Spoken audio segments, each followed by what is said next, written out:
People have powerful feelings about the traffic in Los Angeles. It says something that local officials warned motorists about a temporary roadwork closure on the 405 last year by calling it Carmageddon. Angelenos took the hint, and this weekend they're expected to steer clear of the latest 405 closure, named, of course, Carmageddon 2. That's how it is in L.A., a snarl of overstuffed freeways and commuters who keep their cool, except when they don't. KPCC's Stephen Cuevas has this profile of a punk rocker whose music expresses the insanity of L.A. traffic while extolling the virtues of public transit. Couple of things you need to know about Eddie Solis. He lives in L.A., loves the band Kiss, and does not own a car. Being someone who's from L.A., born and raised, and, having a few cars in my past, I saw the city much differently, through a different perspective, through the eyes of a bus rider.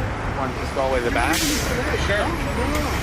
Line 18, Wilshire, Western Station. Just steps from the front door of his home, across the street from a tortilla factory in LA's Boyle Heights neighborhood, Solis catches a bus that connects him with the city's subway and the commuter train he catches to his day job at an indie record label in Hollywood. It just opened me up to little neighborhoods, galleries, clubs, bars, just everything. Just seeing what's out there, little pockets of the city. Solis's journeys aboard LA buses and subway cars informs a lot of the material on The New Los Angeles Part 1, Through the Eyes of a Bus Rider, the latest release by the singer-guitarist band It's Casual.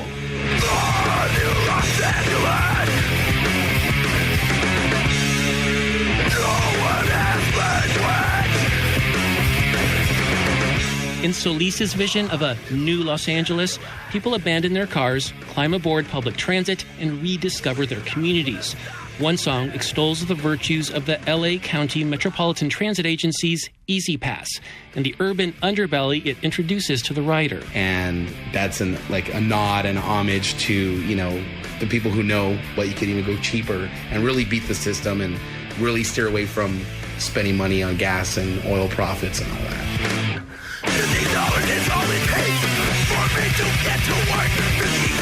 Is all it takes for me to witness racial tension, for me to witness illegal aliens. It's not to paint a negative picture, it's just my perspective of what is seen. Easy pass.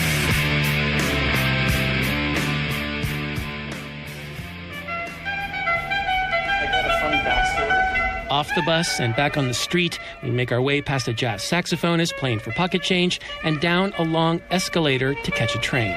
So, where are we now? We're at the Red Line station, the Pershing Square station in downtown LA. And what's our destination? We're going to go downstairs another tier, and about 5 minutes we're going to get on the Red Line going northbound. Okay, yeah. Let's go. The Metro Red Line snakes from North Hollywood to downtown Los Angeles. It's the train that inspired It's Casual's signature tune and spawned a viral internet video. It was partly filmed late at night on a moving train as it hurtles from station to station.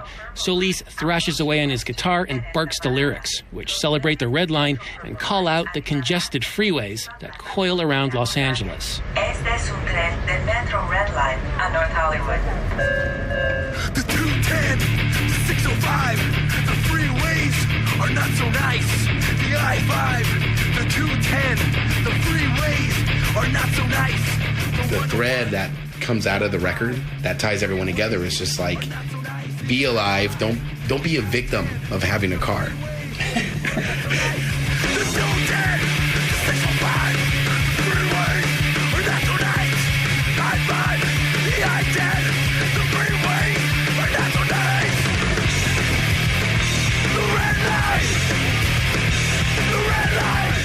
An MTA spokesman said he couldn't comment on Eddie Solis's furious pro-Metro message, but the Red Line video was a hit at the offices of Move LA.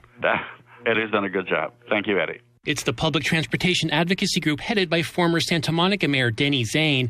He liked the juxtaposition of Solis blissfully riding LA public transit in one scene with scenes of the band raging against those notorious freeway jams. Eddie is all frantic when he talks about highways and so mellow when he's grooving on a skateboard and on the bus and on the Red Line.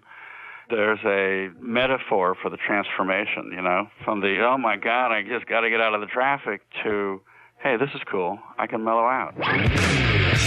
Or you can blast the tune like Too Many People as you claw your way across Los Angeles by car, bus, or skateboard. Los Angeles! There's too many people! I want them to go away! Even though it means they're afraid! Too Many People could also be a motto for It's Casual. Over the years, the band whittled itself down to a power duo of Solis and a rotating cast of drummers. So you may think the burly, bearded punk rocker just can't get along with freeways, with people, or his native L.A. Not true. I love it. I love everything about it. I've traveled throughout the U.S. many times, and I could never look forward enough to coming back. The weather, the different cultures, the landscape. I was just like, you know what? Now I know everyone moves to L.A. Solis will bring the love and the volume during a Red Line mini tour next month. It's Casual will play a different venue within walking distance of several Red Line metro stops from Union Station to West Hollywood. For the California Report, I'm Stephen Cuevas.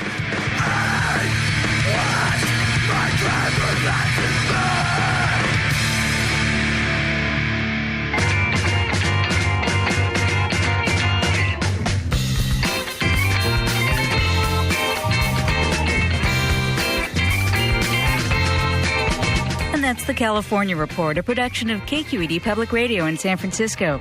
Our director this week is Nina Thorson. Seal Muller is our technical producer. We had additional engineering from Danny Bringer and Howard Gelman. Thanks to Hank Hadley at KCBX. Our online team includes Lisa Pickoff-White, David Marks, and Don Clyde. Our interns are Catherine Borgeson and Rachel Johnson. Tyke Hendricks is our elections editor with production help from Tina Lauerberg. We had editing support from Paul Rogers. Victoria Malione is our associate senior producer. Ingrid Becker is our senior producer. The news director is Bruce Kuhn. I'm Rachel Myro. Thanks for listening and have a great weekend. The 210, the 605, the freeways are not so nice. The I-5, the 210, the freeways are not so nice. The 101, the 405, the freeways are not so nice. The I-5, the I-10, the freeways are not so nice. The 210, the 605, the freeways are not so nice. The I-5, the I-10, the freeways are not so nice. The red line, the red line, the red line, the red line, the red line, the red line, the red line, the red line. The 210, the 605, the freeways are not so nice. The I-5, the I-10, the freeways are not so nice. The 101, the 405, the freeways are not so nice. The 605, the 101, the 101, the 101, the I-10, the 210, the 605, the 101, the 405, the I-10, the freeways are not so nice. The red line, the red line, the red line, the red line, the red line, the red line, the red line, the red line.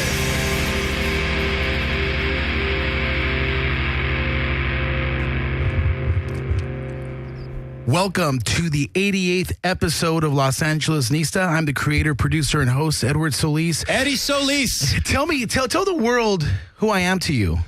Okay, Eddie Solis is Eddie Solis is a lot of things to a lot of people, but to me, Dave Gibney, who I am something of a Los Angeles legend. But forgetting that, even just forgetting that, Eddie Solis is my favorite beaner in the entire universe Of the universe of all time, right? Of all time. I'm your favorite beaner of all time. Of all time. And it doesn't matter. It could be alternative universe. It could be a Josh Whedon universe. It could be a Christopher Nolan universe. It doesn't matter. I don't care who plays them. Eddie Solis, my favorite beaner of all time. There you go. And with that being said, this is the 88th episode, 13 months into Los Angeles Nista. Ocho Ocho. Ocho Ocho. Or is it Ocho y Ocho? Ocho Ocho. Ocho Ocho is fine. You're more fluent than I am. Has there always been a lot of Mexicans in L.A.? How could there not be? It was discovered and built and just made awesome by Mexicans. There you go. Yeah. You know what I want to ask you and articulate for everybody is that who Dave Gibney is. First of all, Dave Gibney is someone that has been the man behind the masterpieces of a lot of bands. I mean, you've teched for, let's talk about all the bands you've gone out and teched for. Okay, well, I mean, starting with Black Flag, going on to the Minutemen, going on to St. Vitus, moving up to like Danzig and Coheed and Cambria, Bad Religion, Circle Jerks. It's pretty much the gamut, the whole gamut. And front of house, sound for? Oh, it's Casual. There you go. That's number one on my resume. Thank you. You know what? I understand you might be playing somewhere on January 6th. Yeah. We return to the Troubadour, and I take it you will be doing is front of always house. good for it's Casual. We've always had awesome shows Remember there. that last show we did on Black Friday? The last two shows we had there. Big turnouts. And they were really good. They were really good shows. And you did great sound. And you did great, whatever it is the fuck we do. Oh, we can curse. Yes. Oh, fuck yeah. Whatever it is the fuck you think you do, you did it well. Listen, I want to tell everyone now, the fact that you're that deep in the music industry and going out with bands on the road and being their saving grace for, the guitar tech aspect of things. I do guitar tech, sure. Let's talk about the band you used to play bass in. Fear Factory. You were in Fear Factory. I was, yeah. I was the original bass player in Fear Factory. That was awesome time. That was a really awesome time. How did you end up in Fear Factory? Okay, well, there was this is like one, it's a cute story. There was this huge house on West Carlos Avenue in Hollywood, which is right off of Hollywood Boulevard, right behind this place that the older guys will know called Raji's. Yep. And it was a big 3-story house. It was leaning. There was, every horrible type of person living there. But horrible people. Yeah, oh yeah. It was, just every, we had, It was bad, but me and Bert Bell and Dino were we lived on the ground floor with another guy named Alex, who now runs a zine called 6 Foot Crows. Cool kid. He moved to Texas a long time ago, gave up on the dream. And upstairs was a bunch of like opera girls, like a bunch of Tori Amoses. Right. So upstairs was like nothing worse than a bunch of wailing bitches, man. Upstairs was like Seriously? 4 Tori Amoses, and downstairs was us 4. And Dino was in a band called, I hesitate to say it, but it's such a great name. Dino was in a band called Spick Wop Jew Nigger. Was he really? And me and Bert were in a band called Hate Face. Oh, you were in Hate Face. Yeah. I remember Hate Face. And, you know how it is. You spend a lot of time together. You start complaining about each other's bands. You start complaining to each other about your bands. Then, all of a sudden, one day you're in a lockout and you're writing stuff, which turned out to be Fear Factory. There you go. Yeah. And how long were you actually in the band playing bass? I don't know, about a year, less than a year and a half, but more than a year. So, there's some demos out there. I'm on the first album, which wasn't released chronologically. It's called Concrete. It was released like 5th, maybe. It was the first Roadrunner record that didn't get released, but it got released 5th. So after like Demanufacture and Soul of a New Machine, right. I think I'm on Soul of a New Machine too. I wrote a lot of the lyrics on that, but whatever. But yeah, Concrete was the first record. I'm on a bunch of demos. It was a good time. Good stuff. It is good stuff. Good memories. A lot of great memories and a lot of great work you did with that. Now, as far as your work with UPO on the road, you know what? I mean, you were a one-man army, dude. I mean, Ben and Tommy would tell me like they would load in. I teched every instrument on that stage. They would come back from doing like label stuff because they were on Epic, right, at the time. That's absolutely right. And they would get into town. Their reps would take them to the stores and the radio stations, and they would get back around 6 or 5. Every instrument. And everything was set up. 2 guitars, bass, and a big drum set. You know Tommy's drum set. Yeah. And the backdrop was up. You get the backdrop up? Did the backdrop. The dressing room was already filled, everything with drinks and everything? Well, that was some dude who never lasted, but yeah, I did every job on stage. Absolutely right. Right. But don't forget, I also used to do every job on stage for Coheed and Cambria. Well, I want to talk about that. And this is when we were playing Madison Square Garden. Yeah, and exactly. I was doing every And that's unheard of. Yeah, so that's absolutely unfucking heard of. So on that level, you also teched everything, guitar-based drums. Yes, and until, I'm an older guy. I'm 50 now, so I'm an older guy, and I would start to get tired. And I needed some help, and they got me some help. Exactly. They eventually got me some help. And here, let me pass this Jim Beam over to you. Oh, thanks a lot, man. Yeah, you're very welcome. Very cool. Hold that thought. Yep. La, la, la, la. Oh, hey, Andy, the camera fell over. What should I do, buddy? Go ahead and pick it. Oh, go ahead and fix it? Yeah. Okay, sure. This might require this requires gaff tape, bro. There you go, bro.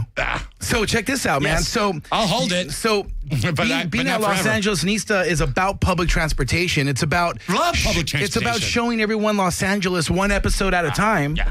And showing people how to be car free. You, my friend, have been car free for a long time. Well, and, we were able to get around without a car. There were times when I really enjoyed my El Camino until I realized how destructive it was and how expensive it was. But tell me how you got here today from Melrose and Fairfax. Well, first of all, I took the 10 to the 212, the 212 to the Red Line, and the Red Line to Pershing Square. And that's a little 5-minute walk, right? It was nothing. And then you followed the janitor all the way in. I had to follow the janitor in. Yes, absolutely So right. good. Because I called you, but then I realized, wow, he's probably interviewing someone important. I was doing Miss Latina Los Angeles 2013. Exactly. And, okay, let me tell you something. I'm going to take a quick little side trip. Okay. Tell me. I go to my wife, oh, Eddie wants me to be on the radio. She's like, oh, that's so exciting. I go, yeah, let me check it out. So I went to your webpage. He's okay. Interview 102, Nelson Mandela. Interview 403, Amy Shen. MTA executive. All these people who was like, oh yes, I'm going to feed the world, or oh yeah, I'm going to stop global warming. All I have to say is, oh yeah, I work for the Circle Jerks.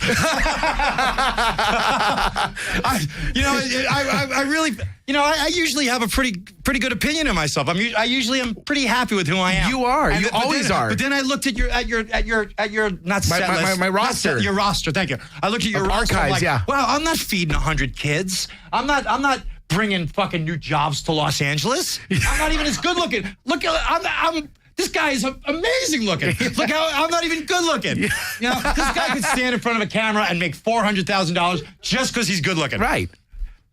Yeah. So tell me how to get to Fullerton from Melrose and Fairfax. So easy. And come back with $10. It's so easy. Well, coming back with the $10 thing is actually probably illegal. Wait. The best quote I've ever heard. Dave Gibney tell me. I must be seen. Hold on. I must be seen. I must be seen. Don't worry about it, because I must not be seen. We got you on the wide shot over here. Wide shots are not my friend, Andy. I'm giving a shout out to Andy because I have produced many times, and I know that it's not an easy job. But God damn it, Andy, I bought you a tall boy. Get in here and fix my camera. That's all I got. There you go. Okay. Yeah, that'll work. That'll work. It's a Dutch angle. It's like Stanley Kubrick. We're good. Okay. What was the question? Okay, no, it wasn't a question. The best quote I ever heard in my entire life. Yes, sir. Was I remember about 4 years ago, the Circle Jerks were playing shows, or 5 years ago. Yeah. And you were driving some family members out to all the shows, and it was raining. Okay. And you were going. I think it was like 4 shows in 4 days, like Ventura, the Glass House. Yeah, that sounds right. And I think you took your daughter. Yeah, that sounds right. Her friend, and I remember it was like pouring rain. It was a storm, and it was like you were actually playing the Relax Bar one night, and then going to pick them up after the show. Yeah. And then coming back. Yeah, it was just all this driving for the last 4 days in the rain. Yeah. And you came in, and you go, I got no more freeway left in me. That's true. I felt that several times, man. I have felt that several times, especially since when I was coming up. I've been out here about 25 years, and I didn't have a lot of friends, but I did meet a lot of cool people down south, Fullerton, Anaheim. And the only way I could hang out with them is to take the 101 to the 5 to the 91. And anybody out there who just heard those 3 numbers is putting a gun to their head right now. Right. Because the freeways are not so nice. Because the 101 to the 5 to the 91. Dude, there's just no doing it. There's just no getting around it, man. It's suicide. It is suicide. Suicide. It is suicide. It's suicide. So I want to ask you also, how did one Dave Gibney get out to Fullerton from L.A. in public transportation? Okay, here you go. All right. This is pre-tap card, okay? This is pre-tap card, so there's some wiggle room, if you guys know what I'm saying. Okay, so first of all, you either take the 10 to the 212, or you just get up your ass and you walk to the 212. You take the 212 down to Hollywood and Highland, you get on the red line. Take the red line to 7th and Metro. And yes, you can go ahead and use that. I give you my permission to use that in your commercials. Can I? In fact, I'll do it again. 7th and Metro. and from the 7th and Metro, you take the blue line. And the blue line's awesome because okay, here's a little tangent. Okay, the red line is completely underground. There's no sun, there's no breeze, there's no internet, there's no phone, but the blue line is all fucking ground level. It's all ground level. You get to watch the houses and the pools, and you get to watch the kids playing in the parks. You get to watch the girls walking around in their bikinis. You get to go past the skate parks and the gold line is even nicer. The gold line's up in the air, but not quite as high as the green line. The green line. If you ever wanted to commit suicide, you got to jump off the green line. That's the one that goes to El Segundo. There you go. You think I'm fucking around? LAX. Well, I would take it to El Segundo because I had a job in El Segundo. Right. But, yeah, so it's red line underground. Blue line on the ground. Gold line a little bit off the ground. Green line, fuck you, world! Fuck you!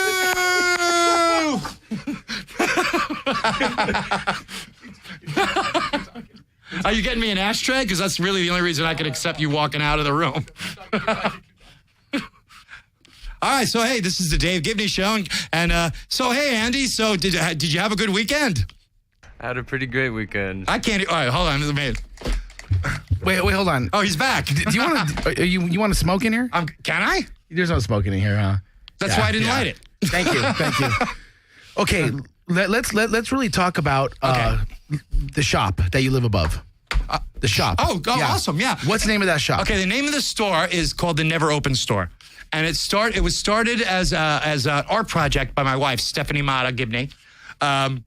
And it's one room with a bathroom and a courtyard. It's really small. It's right off Melrose and Poinsettia. So it's a red building. We got some amazing items. She's got some amazing items. We're talking about like Iggy Pop's set list, authentic Velvet Underground set list, Johnny Thunder's jacket, Jack Kerouac trunk, an Evel Knievel trunk, just really amazing things that she's found and restored. And there's a lot of things that don't have a huge celebrity connection, but are just amazing. It's like a museum to like one person. It's hard to explain. I mean, I go into it a couple times a week, and it's hard to explain, but it's amazing. I honestly feel that there's not one person, anybody who would listen to this show and gets this show will get this store. So just exactly, well put. And you know what? And anybody comes into Stephanie's store and says it's casual, will get like 15% off of any purchase. There you go. And that's forever, not just for like a week or for Christmas. It's like forever. If you listen, yeah, you come in, you go, hi Steph, it's casual, and you got 15%. No, you got 20%. You got 20% off anything. Dude, that's amazing. We've got some amazing stuff. And believe me, this is all I'm going to say about it because I'm not here to promote that. I'm here to talk about Los Angeles, and I'm here to talk about. Yeah, I mean that's important to me, and thank you for giving me the opportunity to talk about it. But let's move on to the next bit of excitingness. And lastly, tell me. Lastly, really, is it that? Have we really gone through it already? We have. That is uncool. I have so much to say. Well, you know what that means? You're coming back on a Monday night for a 2-hour episode. All right, fair enough. Let's go ahead with the last question. Okay. Now, being that you're so savvy with sound and you've done sound for bands on the road, in arenas, etc., when you're home working, what's one of the best sound systems you think that exists in LA when you're doing front of house? I mean, are you asking which clubs have the best sound system? Yeah, which clubs? The Roxy and the Viper Room for smaller ones, right? And the Wiltern, and the Wiltern is the best for larger, and El Rey is right below that. Yeah. Will there be a Chingalera reunion? I mean, I don't think so. I would love to because, you know, the three of us could never, any three of us could never do anything that important or that exciting alone. Right. And it's kind of a shame that it's not going to happen. So I wish I could say, oh, maybe, or we're working on it. But, you know, we're all in real different mindsets right now. And